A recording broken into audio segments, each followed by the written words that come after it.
문재인 대통령이 취임 2달 만에 한반도 주변 4강 정상외교를 마무리했습니다.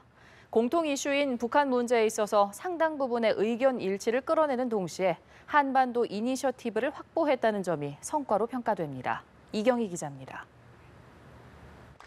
문재인 대통령이 도널드 트럼프 미국 대통령을 시작으로 시진핑 중국 국가주석, 아베 신조 일본 총리, 푸틴 러시아 대통령까지 한반도 주변 4강 정상들과 회담을 마무리했습니다.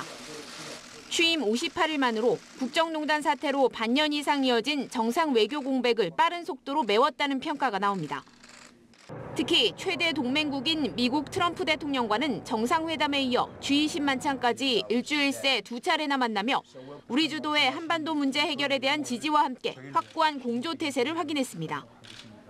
트럼프 대통령과 저는 북핵 문제 해결에 최우선 순위를 두고 관련 정책을 긴밀히 조율해 나가기로 하였습니다.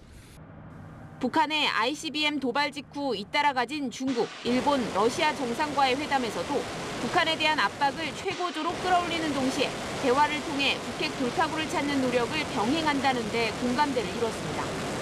특히 문 대통령 취임 이후 처음으로 만찬을 함께한 한미일 정상은 사상 첫 공동성명을 발표해 전통적인 핵심 우방의 삼각공조를 과시하기도 했습니다. 그러나 사드 문제와 위안부 합의에 있어선 당사국 간 확연한 입장차를 재확인해 풀어야 할 숙제로 남게 됐습니다.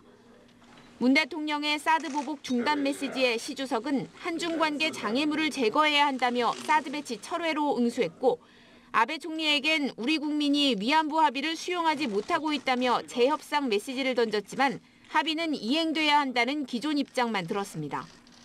그러나 중국과는 고위급 접촉을 통해 일본과는 셔틀 외교를 복원해 접점을 찾기로 하면서 해결을 위한 여건은 마련했다는 평가가 나옵니다.